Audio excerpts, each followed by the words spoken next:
Hey guys, tonight we wander into a world draped in soot and candlelight, where stone corridors echo with the clatter of armor, or maybe that's just your imagination.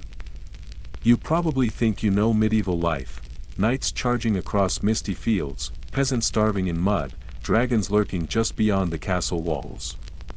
But as you trudge along this foggy, torchlit street of history, prepare for a reality check you probably won't survive, metaphorically speaking, of course. So, before you get comfortable, take a moment to like the video and subscribe, but only if you genuinely enjoy what I do here.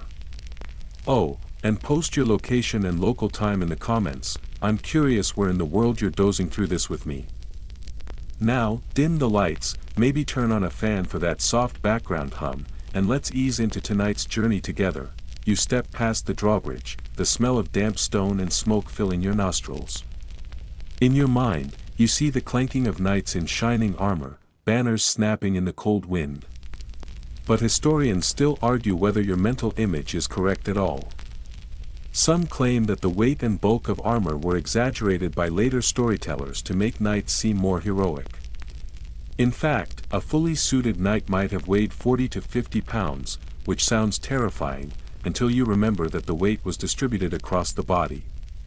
You flex your shoulders and think, okay, maybe I could march around in this, and then you imagine doing it while dodging arrows and jousting. But most justs were more ceremonial than lethal, and your muscles would be sore mostly from showing off rather than surviving a battlefield. The cobblestones under your feet are slick with rain, and a faint sound of laughter drifts from a nearby tavern. You probably assume the medieval streets were festering with mud and waste, a constant miasma of disease. That's partly true, sure, but some towns had surprisingly organized waste management, including covered sewers and stone-lined gutters. Historians still debate how widespread these innovations were. A few fancy cities might have had sanitation resembling a modern system, but most villages relied on communal pits and the occasional cow stepping in the wrong place. You picture that, and a sly grin creeps across your face. Medieval life wasn't all doom and gloom. A horse trots past. And you can smell its hay-damp coat, the earthy scent mingling with smoke from nearby hearths. You notice that in your imagination, every peasant is starving, skin stretched taut over bones. But diets varied widely.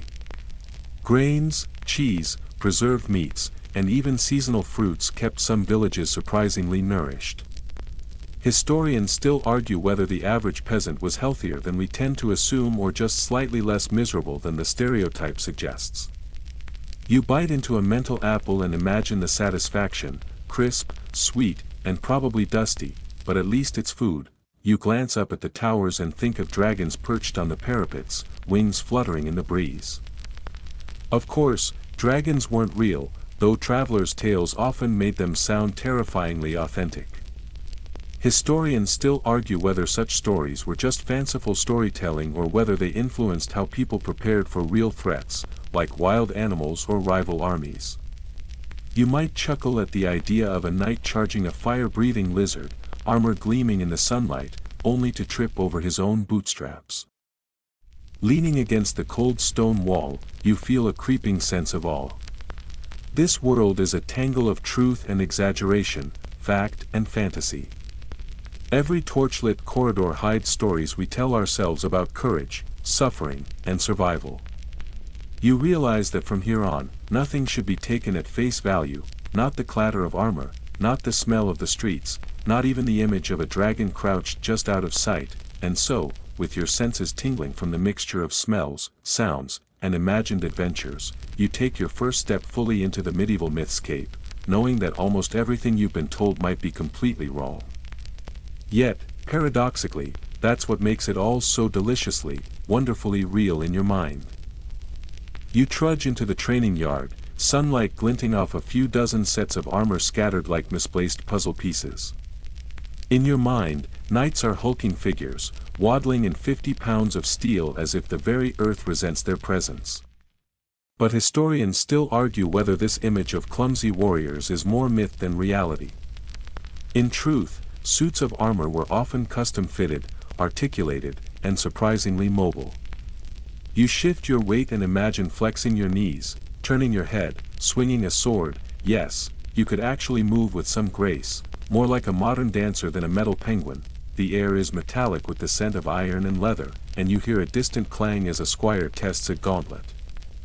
You probably assumed that being a knight was just heavy lifting and endless parades, but consider this: knights train from childhood, building stamina and technique gradually. Some even practiced wrestling and horseback acrobatics to get comfortable with the extra weight. Historians still debate how much real battlefield agility mattered compared to ceremonial appearances, but from where you stand, you see that knights were athletic, not just decorative. You watch a knight mount a horse, the armor creaking faintly but allowing movement. Movies might show him collapsing under his own metal, but in reality, horses were trained to carry armored riders, and armor distributed weight cleverly. You notice the leather straps biting lightly into the knight's shoulders, a reminder that comfort was relative, and you imagine that pinch translating into a subtle reminder to stay upright and alert. Every movement has purpose, and that clanking you hear isn't just spectacle, it's practice, survival, and a little bit of showmanship. Your gaze drifts to a nearby squire fumbling with a helm, and you can't resist picturing him tripping spectacularly into a mud puddle. Armor may have been functional, yes, but it wasn't foolproof. Historians still argue how often knights actually fell, tripped, or embarrassed themselves in public versus staged tournaments. The reality is probably somewhere in between, which is a comforting thought if you're imagining yourself in a full suit of mail, a crow caws overhead, and you notice the smell of sweat mingling with leather polish. You picture knights at feasts, removing bits of armor with sighs of relief. Armor wasn't just about battle, it was status, intimidation, and identity. You remember seeing those dramatic illustrations of knights looking like walking tin cans and think, yeah, they were heavy, but not helpless. Some even wore chainmail underplate, creating layers of protection that were surprisingly flexible. Scholars still debate whether these layers made them more or less vulnerable to certain weapons, but one thing's clear: mobility and protection were a constant balancing act. You hear distant laughter as a pair of knights spar, swords clashing in rhythmic echoes. It's not the cinematic chaos you imagined, it's almost dance-like, precise, measured. You shift your weight, imagining the weight of each swing and the careful footwork. Armor isn't a prison, it's a partner, teaching your body how to move efficiently while staying protected. As the sun dips lower, shadows stretching across the cobblestones, you reflect on the irony. The heavy, cumbersome, heroic figure you pictured isn't entirely wrong. But it's exaggerated, theatrical, and misunderstood. Knights were athletic, clever, and adaptable. Their armor might have looked like a steel coffin, but it was actually a carefully engineered suit of resilience. And somewhere in that interplay of myth and reality, you begin to appreciate the elegance behind the clatter, the choreography hidden beneath all that metal, and the way history keeps challenging what you think you know. You wander down a narrow corridor, the scent of damp stone mixing with faint smoke from the kitchen hearth. Your imagination tells you that medieval toilets were simply holes in the floor, chained to filth and disease, and you shiver at the thought. But the reality is slightly more sophisticated, and historians still debate how widespread proper sanitation really was. Some castles had stone-lined privies, cleverly built to channel waste away from living quarters and sometimes even into running water. You imagine the faint gurgle of a rudimentary drainage system, a kind of medieval plumbing that might make you reconsider your assumption of universal filth, peering out a small window. You notice the courtyard below dotted with busy peasants. Chamber pots did exist, sure, and public latrines could be, well, unpleasant, but certain noble residences went to great lengths to maintain hygiene. Some even had rotating waste shafts and washrooms that allowed privacy and some degree of cleanliness. You picture a servant hauling water up from the well, scrubbing the stone, and silently judging your modern assumption that all medieval people bathed once a year at best. Historians still argue whether these systems were exceptional or more common than surviving records suggest. The faint smell of herbs drifts through the hallway, and you remember those fantastical tales of medieval superstition, using crocodile dung as sunscreen or rubbing onions on wounds. Bathroom practices were equally inventive. People hung herbs and flowers in privies not just to mask odors but to repel flies and other insects. Some accounts even describe priests blessing latrines to prevent disease, which makes you snort quietly to yourself. Scholars still debate how much of this was practical versus symbolic, and you imagine a medieval sanitation officer nodding solemnly at his scented chamber pot. A sudden clang echoes from the kitchen, perhaps a dropped ladle or an enthusiastic apprentice testing a pan. You picture servants maneuvering around open drainage channels, carrying waste buckets through the halls. You probably think it would be chaotic, and it often was, but there was method behind the madness. Historians still argue whether castles were more hygienic than village homes, but some aristocratic castles rivaled early modern urban standards, if only for the comfort and reputation of the noble family. You wander further and notice a stone stairwell curling upward, imagining it slick with runoff and neglect. Yet some stairwells were intentionally designed with hidden niches for waste disposal, keeping water and refuse away from living areas. You picture a faint trickle of water running through the stone, carrying debris downwards, and marvel at the cleverness of the design. Medieval engineers, in their limited but inventive ways, solved problems you didn't even know existed. Peering over the battlements, you spot the town below, its streets winding like veins through mud and stone.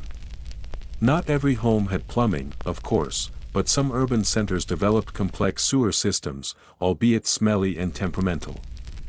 Historians still debate how widespread these advances were and whether the average townsman ever experienced them. You can almost hear the whispered gossip of a town crier, noting the peculiarities of public privies, and wonder if your modern preconceptions are doing more harm than good. By the time you step back into the courtyard, you're struck by the irony. Your mental image of medieval sanitation, chains, filth, and endless stench, is partly true, but mostly a caricature. Some nobles enjoyed a level of hygiene that would surprise your Instagram-era sensibilities. The reality sits somewhere between mud and marvel, a complicated tangle of innovation, superstition, and sheer human resourcefulness.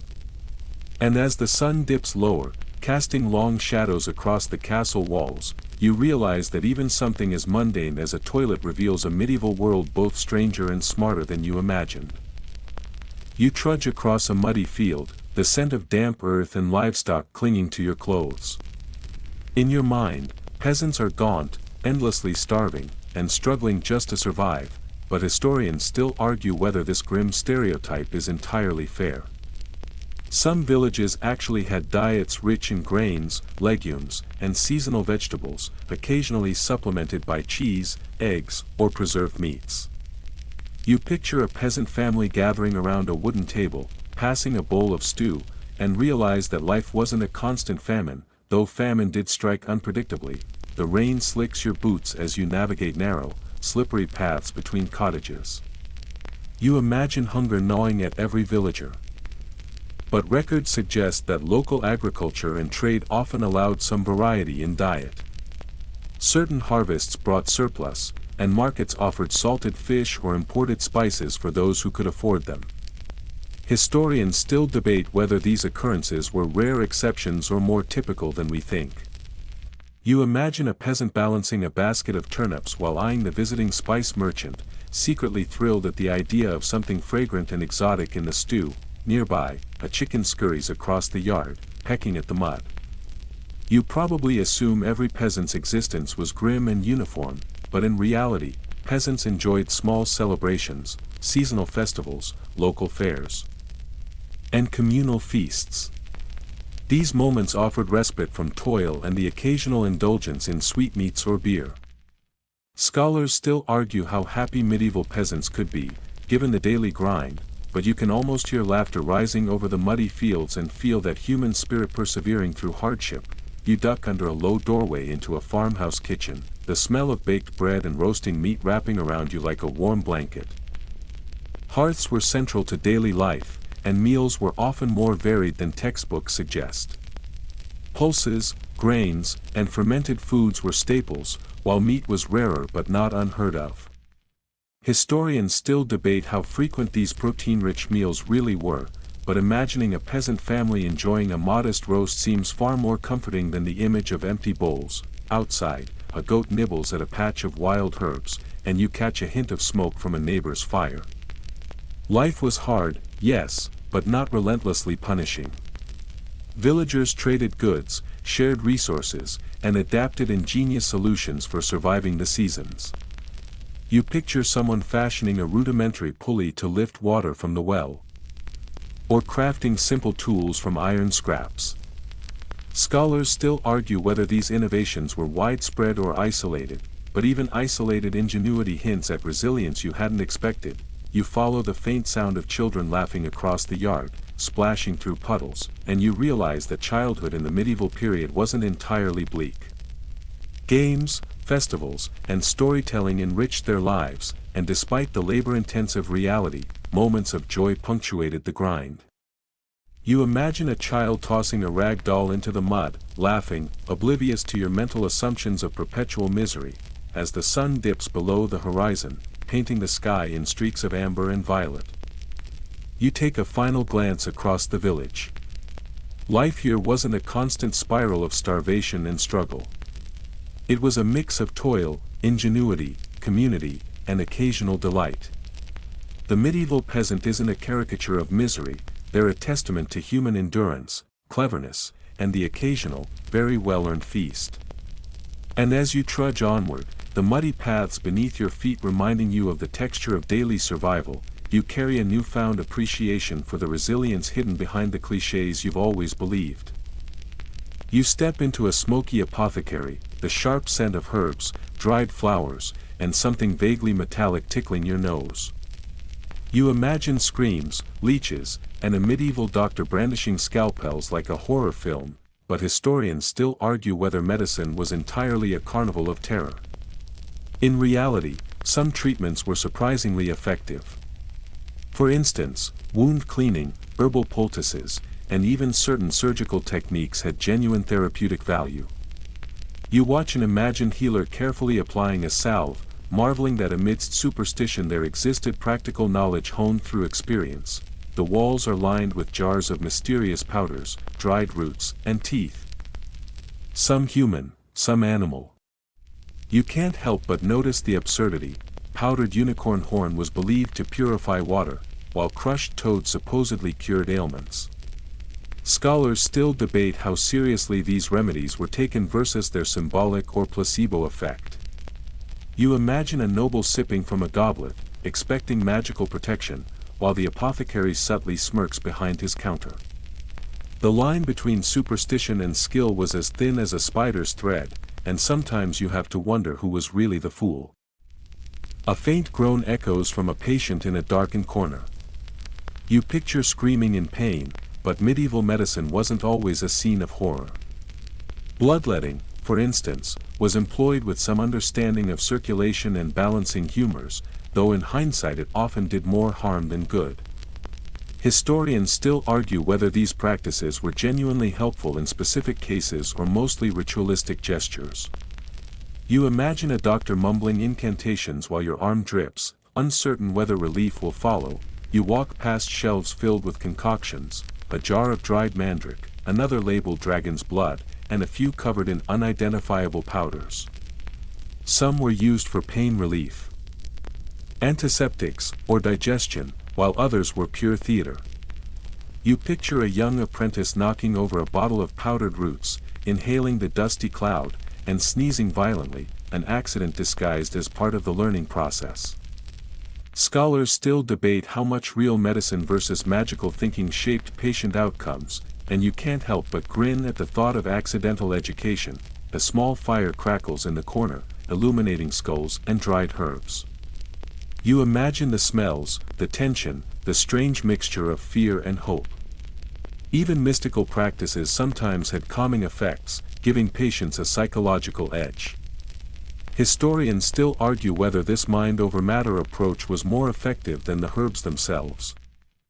And you picture a medieval patient reassured simply by the drama of ritual. Across the room, a pan of simmering herbs releases pungent steam. Some remedies were genuinely clever: honey for infections, willow bark for pain relief. Nature had surprises even medieval practitioners could exploit. You imagine the gentle swirl of smoke, the earthy aroma wrapping around you like a curious embrace, and realize that not all of history's medical oddities were absurd. A pinch of rationality lurked behind the fantastical, often saving lives in ways that modern eyes can finally appreciate. Finally, you pause, taking in the cluttered shelves, the strange instruments, and the faint murmurs of imagined patients. You realize that medieval medicine was a chaotic blend of science, superstition, and necessity. What looks ridiculous on the surface often had a practical core. What seems clever may have been pure theatrics. And as the shadows of the apothecary stretch long across the stone floor, you begin to understand, in a world without germ theory or modern pharmacology, humanity's stubborn ingenuity sometimes outshone its credulity, creating a medical tapestry that was bizarre, frightening, and strangely effective all at once. You step into the courtyard, and the wind carries the faint, mingled sense of hay, smoke curling from chimneys, and something distinctly fantastical that seems to hover in the air like a whispered promise. In your imagination, dragons perch atop the towers, their scales glinting in the sunlight, exhaling ribbons of fire that curl and twist before disappearing. Unicorns prance through lush meadows, their horns glinting like polished crystal. Yet, as historians still argue, it's unclear whether the average medieval person truly believed in these creatures, or if they mostly existed as embellishments in stories told to thrill, caution, or amuse.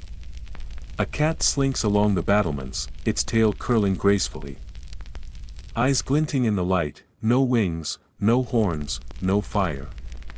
The contrast between myth and reality makes you smile, a gentle reminder of imagination's power. Travelers' tales were a central pastime in medieval society. Merchants returned from distant lands with stories of enormous serpents, one-eyed beasts, or griffins with wings as wide as a cart's wheel. Maps bore the ominous phrase "Here be dragons," both a caution and a playful embellishment. Scholars debate whether these warnings sparked genuine fear or merely entertained. You picture a cartographer hunched over a rough parchment by candlelight, painstakingly drawing a fire-breathing dragon in a forested corner, perhaps snickering at how much drama a few strokes of ink can conjure. The marketplace bustles with life, scents intermingling in a dizzying tapestry, fresh bread baking in clay ovens, smoked fish piled high on wooden tables, and a whiff of leather from merchants' wares. Street performers act out battles against invisible beasts, sticks and staffs clashing as if they were swords, the audience clapping and laughing at imaginary victories. Historians still debate whether these myths shaped social behavior, influenced local defense strategies, or inspired artistic expression more than actual belief. You imagine a child clutching a wooden sword, eyes wide, convinced that a dragon might leap out from behind the bakery, heart racing with delight, toes scuffing in the dust. Inside the castle's grand hall, tapestries cover the walls, depicting lions, griffins, and dragons rendered in painstaking detail. Some images are purely symbolic, embodying power, courage, or wisdom rather than actual creatures. Scholars argue over how seriously nobles interpreted these images. Did they see them as lessons in bravery, as status symbols, or just as art? You picture a young lord, chest puffed, pointing at a dragon in the tapestry, insisting he has faced it valiantly in some real encounter, while the courtiers stifle giggles behind elaborately embroidered fans, faces pink with suppressed laughter. Out in the stables, the horses chew contentedly on hay, tails flicking. Some animals serve practical purposes, transportation, farming, or battle. Others are bred and groomed for ceremony, pageantry, or symbolic representation. In the medieval imagination, lines blur. A creature could exist in maps, in stories, and in art simultaneously, each version reinforcing the other. You picture a stable boy whispering to a horse, "Don't worry, the dragon's just in the tapestry," and you chuckle at the quiet absurdity, a small, human moment amidst the grandeur of legend. In the garden beyond, herbs and flowers grow in precise, aromatic rows. Some are named after mythical creatures, mandrake, dragonwort, unicorn root. People believed these plants held magical properties, though many had genuine medicinal value. Scholars debate whether their potency was perceived or real, but a cautiously brewed tincture could soothe pain, ease infection, or calm jittery nerves. You inhale deeply, the earthy aroma mingling with faint floral notes, imagining a healer carefully mixing roots for a child, convincing them that dragons may stalk the castle grounds, while secretly offering comfort and protection. As twilight descends, shadows stretch and lengthen across the courtyard, curling along the stone walls of the castle. You pause and reflect on the intricate layers of belief, observation, and storytelling that made dragons, unicorns, and griffins feel real to those who lived here centuries ago. Myths, whether drawn on maps, whispered by travelers, painted on tapestries, or invoked in daily conversation, shaped culture, inspired wonder, and sometimes guided action. And as you trudge slowly through the lingering scents of smoke, hay, and herbs, you realize a profound truth: these mythical creatures, though never alive, left footprints in human imagination as tangible, as enduring, as the horses grazing quietly in the stables. Their stories live on, tangible enough to touch the edges of your mind and heart. Centuries later, you step into the flickering light of a village square, where shadows dance across cobblestones and the smell of burning wood mingles with the aroma of fresh bread. Beneath it all lingers a faint undercurrent of fear, almost imperceptible yet tangible, like the static before a storm. In your mind's eye, you envision pyres stacked high, accusations flying through the air, and frantic villagers pointing fingers at the supposed witches hiding among them.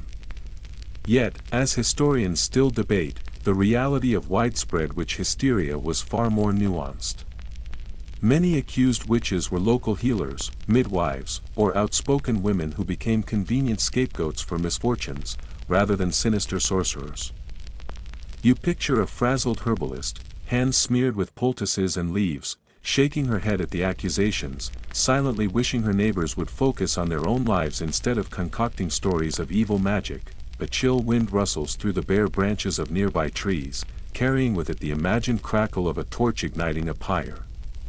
Yet not every accusation ended in death. Trials were often terrifying but could result in fines, public shaming, or exile rather than execution. Scholars still debate whether these punishments were intended primarily as deterrents, or if they reflected a genuine belief that supernatural forces threatened the community. You picture a nervous village council, seated around a rough-hewn table, quibbling over whether a public spectacle of punishment will satisfy justice or simply placate fear. Their deliberations, more political theater than magical reckoning, reveal the delicate balance of power and perception that governed medieval life. As you wander past the cottages, smoke curling lazily from chimneys, you imagine the whispers that accompany any unusual woman. Knowledge of herbs, unconventional habits, or even a sharp tongue could spark suspicion. Historians still debate the intersection of gender, social status, and witchcraft accusations, but it's clear that power dynamics played a major role. You picture a quiet woman kneeling to plant herbs, glancing nervously at passing neighbors, understanding that perception often mattered more than reality, and that survival sometimes meant performing a careful dance of humility and discretion. A small child runs past, laughing and tripping over the uneven stones, blissfully unaware of the tension clouding older eyes. Festivals and market days provide fleeting relief, but even then, subtle reminders of supernatural threat punctuate daily life.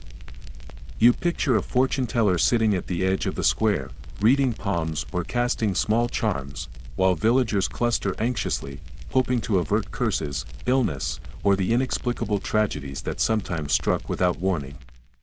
Scholars still debate how seriously such predictions were taken, yet they undeniably shaped social behavior and heightened vigilance.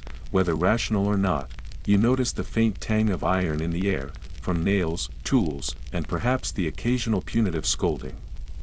Some so-called witch hunts were actually localized. Practical efforts to explain crop failures, livestock deaths, or sudden illness. You imagine a group of villagers gathered around a withering field, voices rising in heated argument, hands gesturing wildly, as an old woman mutters about an invisible hex, her voice trembling with fear and resignation. Historians continue to argue whether these events were primarily about social scapegoating or sincere supernatural dread, but either way, the tension shaped communal life profoundly. By the time night falls, long shadows stretch across the square, the glow of hearth fires reflecting off darkened windows. You reflect on the intricate blend of superstition, fear, and community judgment that gave rise to the enduring myths of rampant witch hunts. Not every accusation ended in tragedy, but the stories linger in the collective memory, coloring modern imagination with dramatic flair. As you walk through the quiet streets, the lingering scent of burning herbs and wood drifting through the cool night air, you realize that medieval witchcraft was as much a reflection of human psychology, social control, and communal anxiety as it was about magic or malice. The fear was real, even if the spells were not, and in that understanding, you glimpse the complex tapestry of medieval life, a world as fragile and combustible as the torches lighting your path. You step into the echoing corridors of a grand palace, the polished wooden floors gleaming faintly under the filtered sunlight, the scent of waxed floors, candle smoke, and faint traces of perfume drifting through the air. Your imagination wanders, envisioning kings and queens issuing utterly ridiculous commands, "Thou shalt not wear green on Tuesdays." And you chuckle at the sheer absurdity of it. Yet behind the whimsy, some royal protocols served practical purposes, while others existed as performative theater, designed to awe, intimidate, and maintain hierarchy. Historians still debate whether these ceremonial rules had real function or were pure vanity. You picture a nervous courtier, hands trembling slightly as he straightens his doublet, balancing a silver tray of tea, trying not to stumble or spill, navigating an endless maze of etiquette that could topple in a single misstep. Sunlight filters through intricate stained glass windows, painting colored patterns across the marble floors, each hue shifting as the day moves. Royal courts were elaborate machines of display, power, and control. Every gesture, bow, or arrangement of seats conveyed hierarchy, obedience, and rank. You picture a young scribe seated near the gallery, feverishly noting every nuance of a banquet, the angle of a bow, the flick of a hand, the placement of a napkin, realizing that what seems arbitrary to outsiders is actually a carefully choreographed performance. Scholars still debate whether these rituals wielded real political influence or primarily reinforced social norms, but the precision is striking. You wander past the throne room, imagining a king flipping a table dramatically if some minor breach occurs, perhaps the wrong color worn or a misaligned hat.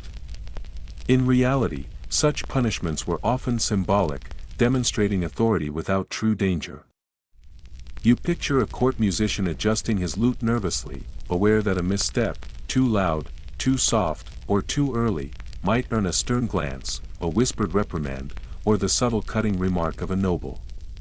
Historians continue to argue whether this meticulous control truly penetrated daily life or remained largely ceremonial theater, yet the tension is palpable, even from centuries away. A faint scent of spiced wine drifts from the banquet hall, mingling with the warm aroma of roasted meats. You imagine the nervous energy of courtiers trying to anticipate the monarch's whims, when to bow, when to smile, how loudly to laugh, when to interject, and when to remain silent. Some rules, like seating arrangements or the precise manner of addressing the sovereign, were essential for preventing conflicts in a crowded, politically charged environment. You picture a discreet aide leaning close to a clumsy noble, subtly signaling proper posture, an almost invisible intervention that prevents disaster while preserving the spectacle of order. Scholars debate whether these rituals genuinely prevented disputes or were elaborate pageantry, yet they clearly shaped court behavior and expectations. Passing through a sunlit gallery lined with stern portraits, each monarch seems to gaze down judgmentally, as if judging every step you take. Royal absurdities often carried layers of meaning. A seemingly ridiculous law regarding hats, shoes, or gloves could signal loyalty, wealth, or political preference. You imagine a visiting ambassador carefully calculating every gesture, aware that a single slip could be misinterpreted, subtly altering alliances or favor. Historians still argue how much influence symbolic laws truly wielded in governance, but there is no doubt that they molded the culture of court life, setting invisible rules that everyone, regardless of status, had to navigate. In the gardens, fountains bubble amidst meticulously sculpted hedges, the water catching the sun and scattering tiny rainbows across the stone paths. A monarch's daily walk may have been a spectacle as much as a leisure activity, a demonstration of taste, wealth, and refinement. Attendants shadow every step, adjusting robes, nudging gestures, and ensuring that each movement aligns with expectation. Scholars debate whether life in these courts was genuinely rigid or largely performative, but the precision, effort, and constant awareness of social dynamics are undeniable.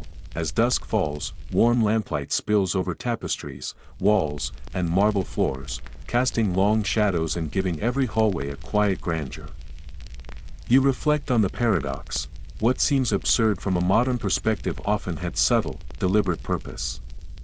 Royal protocol wasn't merely quirk, it was a system designed to maintain order, impress subjects, convey authority, and project power.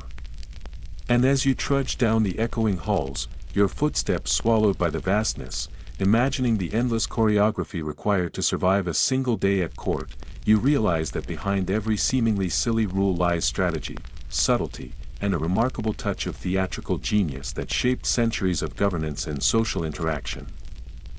You step out into a courtyard awash in afternoon light, the colors of banners and tapestries flickering across the stone. You picture knights and nobles in elaborate gowns and pointed hats, imagining that fashion was all pomp and impracticality. But some trends actually served survival purposes. Padded doublets could soften blows, while layered skirts or tunics provided warmth. Historians still debate whether medieval style prioritized practicality over spectacle.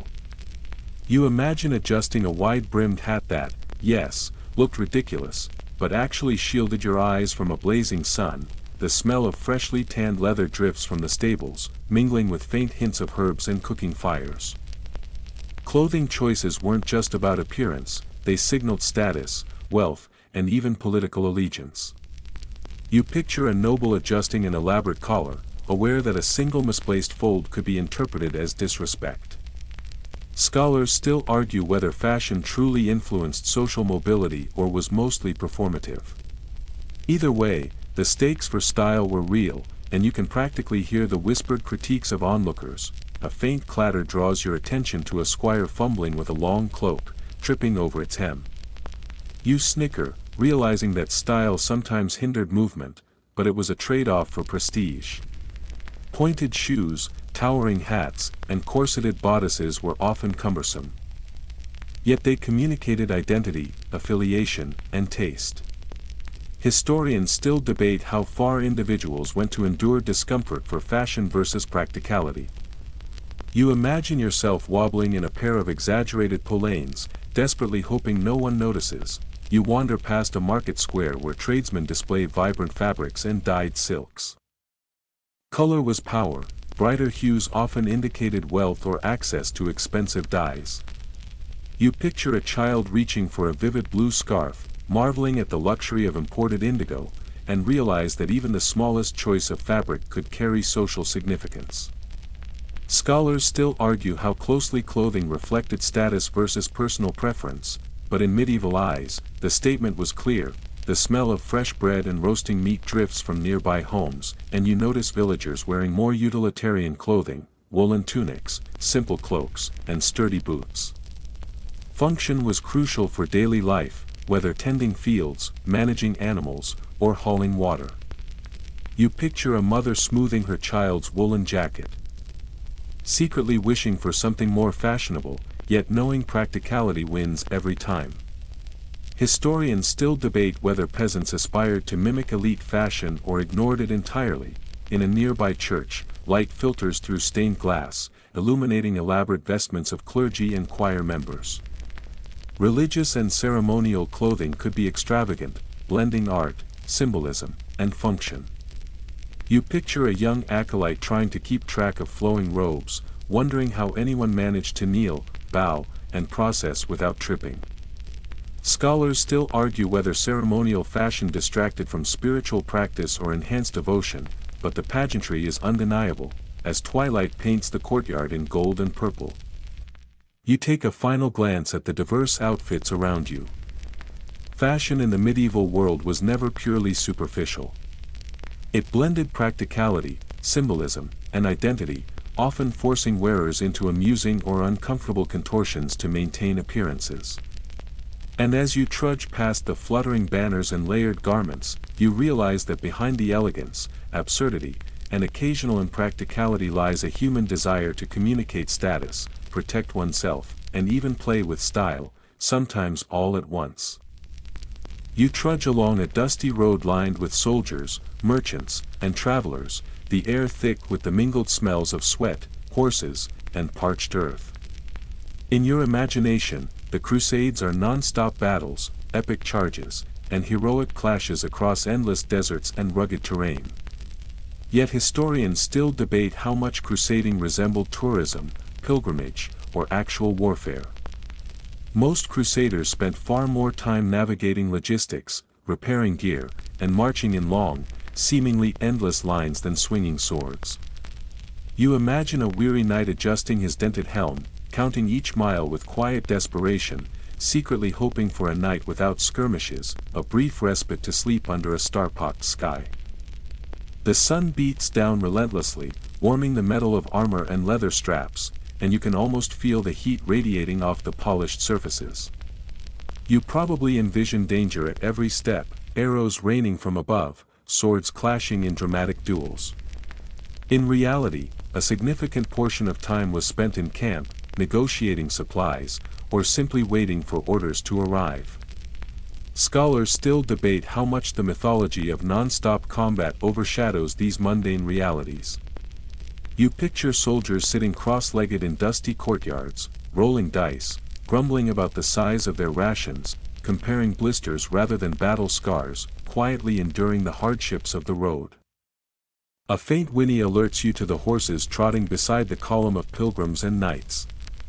Cavalry was crucial, yet marches required meticulous planning, feeding, watering, and resting hundreds of animals daily. You imagine the logistical chaos, the low rumble of hundreds of hooves on uneven terrain, and realize that a successful campaign often relied more on supply chains and endurance than on heroic valor. Historians still argue whether strategy, stamina, or battlefield skill mattered most in determining a crusade's outcome, but the answer is clearly complex. You wander past a market town along the route, alive with the clamor of merchants and travelers offering spices, bolts of cloth, and curious trinkets. Crusaders engaged with local economies as much as they engaged in combat, trading, haggling, and negotiating with foreign vendors. Scholars debate whether these interactions had lasting cultural influence or were ephemeral, temporary economic exchanges. You picture a knight in gleaming armor leaning over a counter, nervously counting coins while trying not to sweat in the midday sun, bargaining for a sack of dates or a jug of olive oil, and you chuckle at the contrast between imagined heroics and the mundane realities of trade. The scent of cooking fires drifts from roadside inns where weary crusaders stop to rest. Meals were humble: bread, cheese, salted meat, and wine or water, far from the lavish feasts depicted in romanticized stories. Historians still debate how diet, fatigue, and disease shaped the effectiveness of these armies. You imagine a squire gnawing on a stale loaf, cheeks hollow from exhaustion, noting that survival required stamina, patience, and a certain ingenuity, rather than heroic combat alone. Even the smallest comforts, warm bread, a patch of shade, the sound of a nearby stream, became treasures on these endless marches.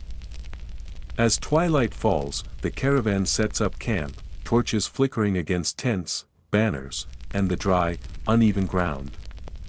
Fires crackle and smoke curls into the dusky sky, and the murmurs of conversation, the occasional bark of a dog, and the clatter of armor create a strange, subdued symphony. You reflect on the irony. Crusades, often imagined as non-stop heroism and grandeur, were in truth long, exhausting marches punctuated by moments of tension, negotiation, and quiet reflection. Yet these quieter episodes shaped relationships, forged bonds among soldiers and pilgrims, and influenced politics and culture in ways that even the bloodiest battles could not. And as you trudge past campfires, watching shadows flicker on tired faces, hearing the low murmur of whispered prayers and laughter, you realize that the legend of constant warfare oversimplifies a far more human, exhausting, and unexpectedly social experience, one that demanded courage of a different sort, the quiet resilience to endure day after day, mile after mile. You step into a dimly lit hall where the faint scent of wood smoke mingles with a subtle sweetness from dried fruits and honey. In your imagination, medieval music is a string of cheerful lute tunes, minstrels hopping from village to village, and everyone dancing joyfully. But historians still debate what music truly sounded like. Instruments, scales, and performance styles were often experimental, even brutal to modern ears. You picture a fiddler tuning a horsehair string, the squeak piercing yet strangely charming in its rawness, each note wavering with the uncertainty of handmade instruments and the performer's skill. A harp leans against the wall, polished but slightly warped from humidity. You imagine minstrels wandering in, fingers nimble and deft, attempting compositions that might sound perfectly in key or perfectly chaotic. Scholars still argue whether minstrels performed primarily for entertainment, religious instruction, or both. You watch an imagined performance where a bard strums frantically, chasing a melody that refuses to cooperate, sweat beading his forehead, while the audience claps politely, unsure whether to praise effort or tune. The mixture of skill, improvisation, and raw energy creates an intimacy modern recordings rarely capture. The faint aroma of roasting meat and candle wax drifts from the hearth, mingling with a metallic tang from the strings. You imagine villagers gathering for dances and celebrations, stepping cautiously to rhythms that shift unexpectedly, laughter rising and falling. Music was central to social life, from weddings and harvest festivals to religious ceremonies, shaping moods, signaling communal events, and punctuating the day's labor. Yet instruments were often temperamental, lutes with gut strings stretched by humidity, drums made from animal hides that tightened and loosened unpredictably, flutes carved from reeds prone to cracking mid-performance. Historians still debate how accessible music was to peasants versus nobility. But you imagine the shared joy, misplayed notes and all, knitting a fragile, communal harmony. You wander past a small ensemble tuning their instruments, a dulcimer, a recorder, and a rebec. Modern ears might wince at uneven tones, but the medieval mind prized rhythm, improvisation, and narrative above perfect pitch. Scholars still argue how strictly music adhered to theoretical rules versus being spontaneous expression. You picture children mimicking performers, banging wooden sticks and giggling at the cacophony, learning rhythm, timing, and communal attention through sheer delight. Every note, accurate or not, is a lesson in listening, sharing, and persistence. A candle flickers on a side table, casting shadows over sheet music drawn in painstaking detail. You imagine composers experimenting with modes, scales, and harmonies unfamiliar to modern ears, some compositions hauntingly beautiful, others an odd clash of sounds. Scholars still debate whether written scores reflect the actual soundscape or merely intentions, leaving us to reconstruct the experience with imagination. You picture a composer leaning over parchment by candlelight, quill scratching furiously, aware that the slightest misnotation could alter the mood of an entire performance. Across the hall, a minstrel hums softly while repairing a cracked lute string. Music wasn't just entertainment. It was a repository of stories, a transmitter of history, a binder of communities. Scholars still debate whether music primarily shaped social cohesion, religious devotion, or leisure. You picture a quiet audience hanging on each note, laughter and sighs punctuating the performance, realizing that even errors contribute to shared experience, weaving invisible threads through the medieval world, connecting past and present. As night falls, you leave the hall, the fading strains of imperfect music lingering in your mind. The world of medieval sound was rough, unpredictable, yet alive with human creativity, patience, and emotion.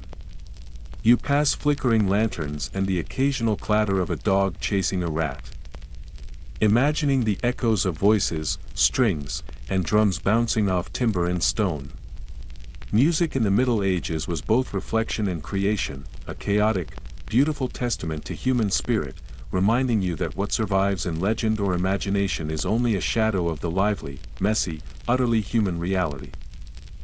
You step into a shadowed chamber, the faint scent of wax, parchment, and a lingering trace of metal hanging in the air.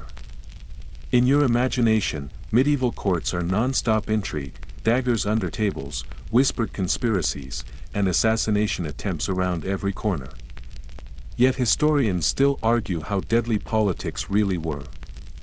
Many royal plots were clumsy, symbolic, or motivated by social maneuvering rather than sheer bloodlust.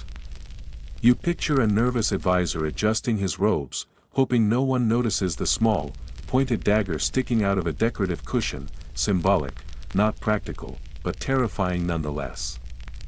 The flickering torchlight casts long, jittering shadows across the stone floor, making every corner seem alive with hidden intent. A faint clatter echoes from the staircase as a young page hurries past, tripping over his own feet and sending a stack of parchment fluttering to the ground. You imagine endless schemes and poisons, yet much of what passed for political treachery involved letters, rumors, and ceremonial challenges rather than silent blades. Scholars still debate how often plots resulted in actual violence versus posturing.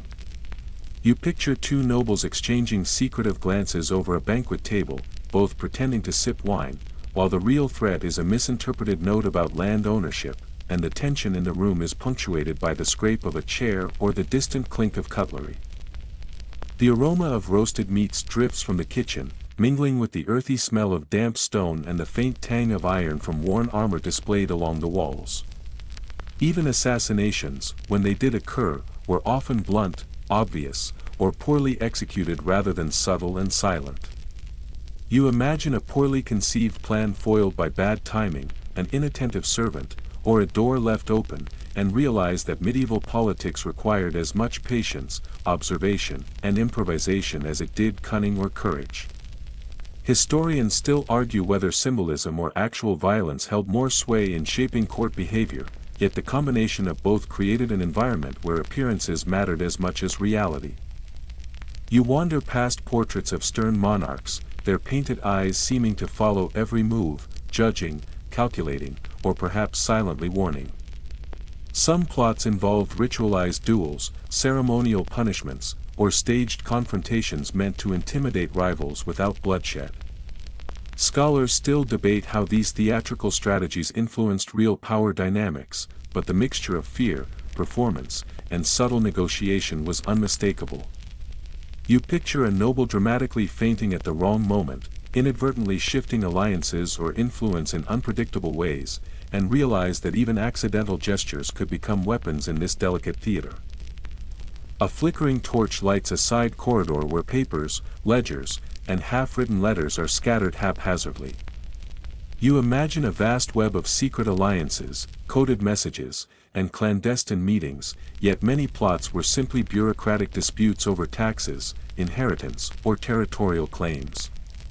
Historians still argue how much gossip, rumor, and exaggeration fueled tension versus actual physical danger. You picture a clerk muttering over records, unaware that a small misstep could be misconstrued as conspiracy, and you can't help but chuckle at the absurdity of the contrast between perception and reality. By the time dusk settles over the castle, shadows stretch long across cold stone floors, deepening the mystery of every corridor and chamber. You reflect on the paradox: the medieval world of poison, plots, and paranoia was part reality, part theater, and part social control. The danger was real, yet much of what survives in legend exaggerates the lethal element. As you trudge down the quiet corridors, the faint echo of whispered secrets brushing against the walls, you realize that medieval politics demanded clever improvisation, subtle performance, and careful social maneuvering as much as it demanded courage or cunning.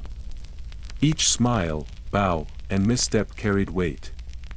And for those navigating this shadowed world, the ability to read the room, predict reactions, and survive the unseen pressures was as vital as any sword at their side. You trudge along a bustling port, the smell of saltwater, fish, and tar filling your nose. In your imagination, medieval sailors are constantly battling monstrous sea creatures or being devoured by storms, but historians still argue how realistic those fears were. Navigation relied on stars, landmarks, and experience, not just superstition. You picture a grizzled sailor squinting at the horizon, muttering about sea dragons, while secretly steering by compass and knowledge passed down through generations. The cries of dockworkers, the creak of ropes, and the clatter of crates create a symphony of organized chaos, a rhythm as essential as the tides themselves. The creak of timber and the slap of waves against hulls accompanies your steps. You imagine ships constantly on the brink of capsizing or sinking, yet many vessels were surprisingly seaworthy, constructed with practical designs to withstand storms and rough waters. Scholars still debate how skilled crews were at long-distance navigation versus relying on coastal routes. You picture a small vessel hugging the shoreline, sailors calculating tides and wind shifts, proving that medieval seamanship was more clever engineering than blind luck. Every plank, nail, and rope represents experience distilled over generations, and you start to appreciate the delicate balance between craft and caution. A gull cries overhead, wings slicing the gray sky. Superstitions abounded, black cats on board. Whistling sailors, or omens in the stars could provoke panic. Yet not every superstition translated into catastrophe. Some practices, like careful observation of weather patterns or timing departure with tides, were practical habits disguised as ritual. Historians still argue how much superstition actually affected decision-making versus serving as psychological comfort. You picture a sailor tossing salt over his shoulder while scanning the horizon, a mixture of faith and habit keeping him alert, and you can almost hear the soft creak of rigging as if the ship itself participates in these rituals. The smell of tar and pitch permeates the docks as you imagine loading cargo, barrels of wine, sacks of grain, and crates of exotic spices whose names you can barely pronounce. Maritime trade was essential, connecting distant ports and fueling economic growth, yet tales of sea monsters, mermaids, and phantom ships dotted stories and maps. Scholars still debate whether these legends were cautionary tales, navigation warnings, or pure entertainment. You imagine a weary captain, quill in hand, jotting notes on a scroll while doodling a kraken in the margin just to amuse himself, a small gesture to lighten the endless tension of responsibility. You step aboard a ship, the wooden deck bouncing underfoot, ropes coiled neatly but with frayed ends showing the wear of countless journeys. Sailors perform constant maintenance, mending sails, caulking planks, and adjusting rigging. Historians still argue whether these routine tasks were as labor-intensive and perilous as accounts suggest. You picture a deckhand climbing the mast in stiff wind, grumbling about sore muscles and blistered hands, while imagined monsters remain safely in storybooks, never a real threat to steady work. The mundane labor, repeated daily, often defined survival more than legendary encounters with sea dragons or enchanted whirlpools. As the sun dips toward the horizon, the sea stretches endlessly, golden and shimmering, waves lapping rhythmically against the hull. The horizon holds both promise and illusion, and you reflect on the paradox. The medieval imagination painted oceans as dangerous and fantastical, yet real sailors relied on careful observation, skill, endurance, and teamwork. Myths of sea monsters entertained, warned, and inspired awe, but practical seamanship kept communities connected, trade flowing, and exploration possible. The gentle sway of the deck beneath your feet reminds you that survival was never about drama, but precision, patience, and perseverance. As night falls, lanterns flicker along the masts and decks, casting shadows that dance like imagined monsters across the wood. You feel the cool breeze carrying salt and tar, the quiet rhythm of water beneath the hull, and you understand, the romanticized terror of the seas was often far less lethal than the labor, knowledge, and endurance that actually kept these journeys alive. Each knot tied, sail adjusted, and eye on the horizon is a story of human ingenuity, courage, and persistence, far richer and more impressive than any tale of monsters lurking beneath the waves. You take a deep breath of briny air, letting it fill your lungs, and for a moment, you can almost hear the ghosts of sailors past whispering encouragement, reminding you that skill and vigilance have always been the real lifelines at sea. You trudge into a candlelit workshop, the smell of molten metal, smoke, and polished wood filling the air. In your imagination, medieval blacksmiths are constantly forging swords for epic battles, sparks flying in dramatic arcs as if every strike decides the fate of kingdoms. But historians still argue whether this cinematic vision is accurate. In reality, much of a smith's day involved mundane tasks, repairing tools, shoeing horses, and making household items. You picture a smith wiping sweat from his brow, the clang of hammer on anvil a rhythmic routine rather than heroic spectacle, each strike measured, deliberate, and honed through years of repetition. The scent of molten metal mingles with soot as you watch a bellows pumping steadily. The rhythmic puffing almost hypnotic. You probably envision blacksmiths wielding hammers with superhuman strength, yet technique and endurance mattered more than brute force. A poorly timed blow could ruin hours of work or damage expensive materials. Scholars still debate how specialized and skilled medieval smiths truly were versus what modern imagination romanticizes.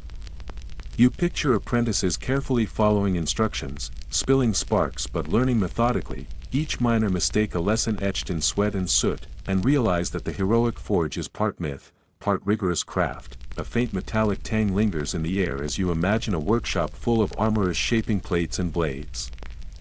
Some armor and weapon designs were incredibly sophisticated, demonstrating understanding of balance, leverage, and protection.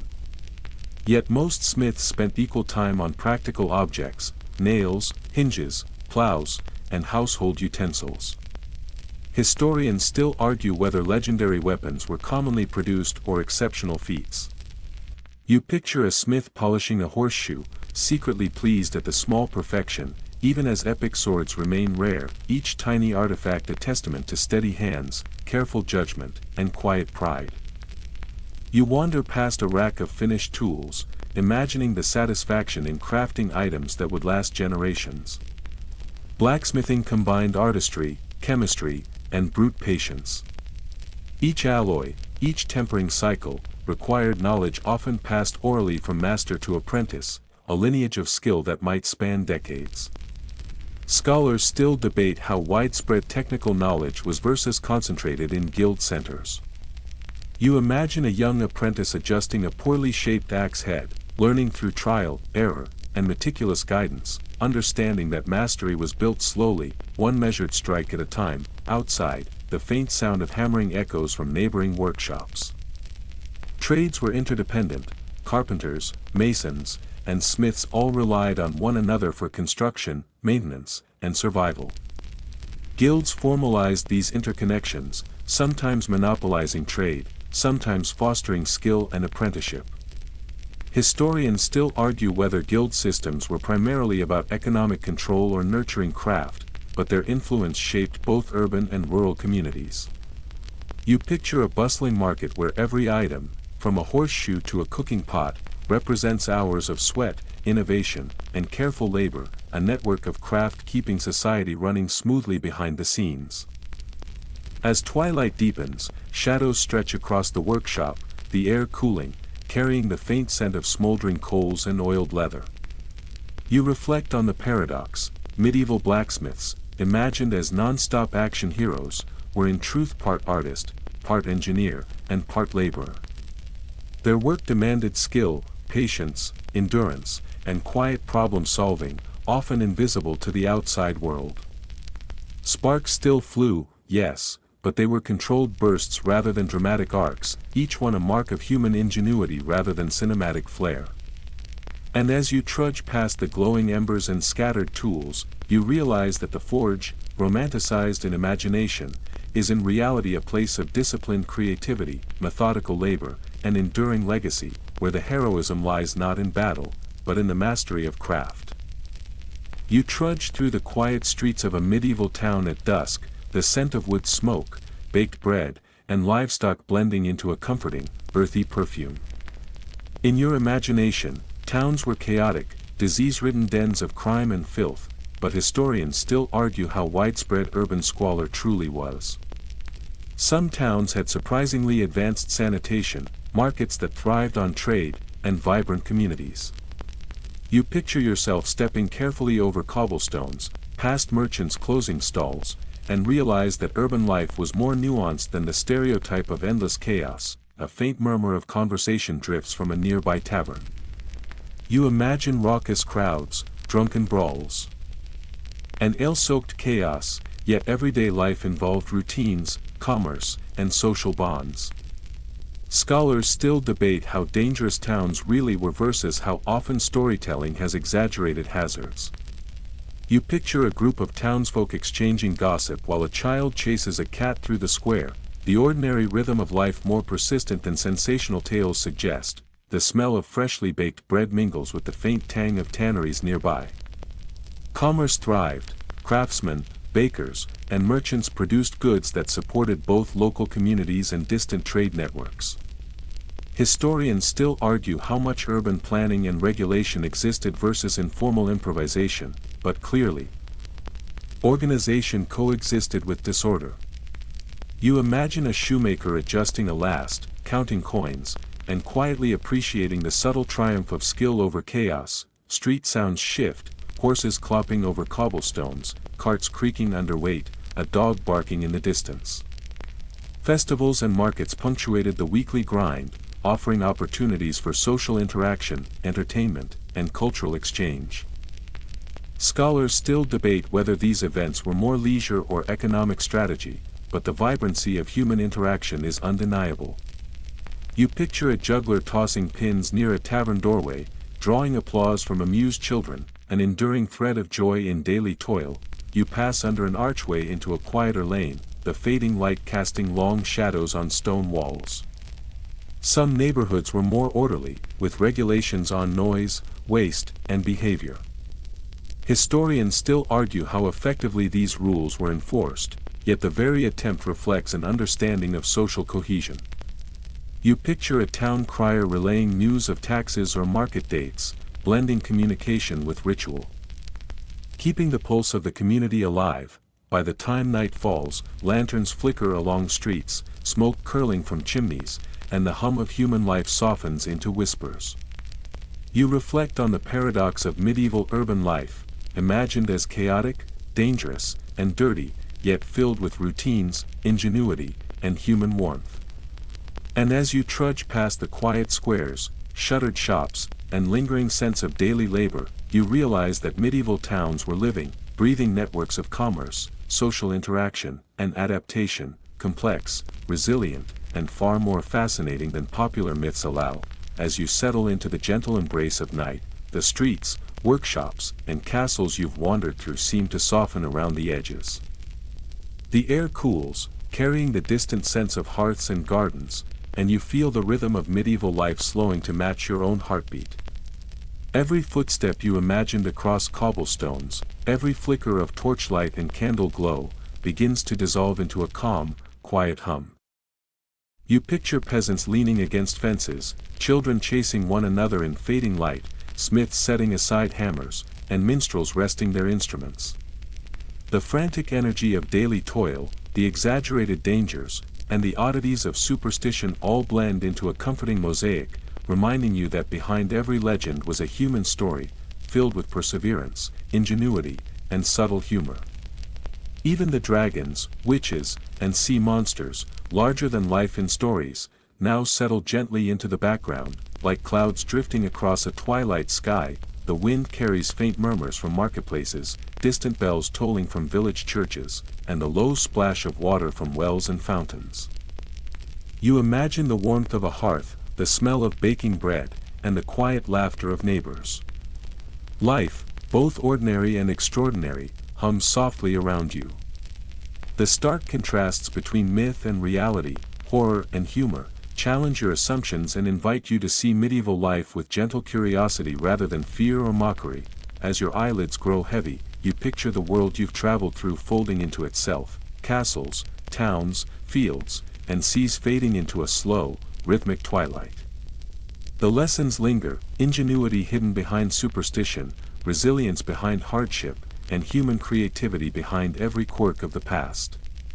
You allow your mind to drift along the soft sounds of imagined life, carrying you further into the peaceful cadence of night. Slowly, the edges of the world blur, the scents and sounds retreat, and the quiet hum of history becomes a lullaby. You rest in the knowledge that the past, in all its strangeness and subtle brilliance, continues to live in stories, imagination, and your own gentle reflections. And as you exhale, the medieval world softens into shadow and memory, leaving you suspended in calm curiosity, ready to drift fully into sleep.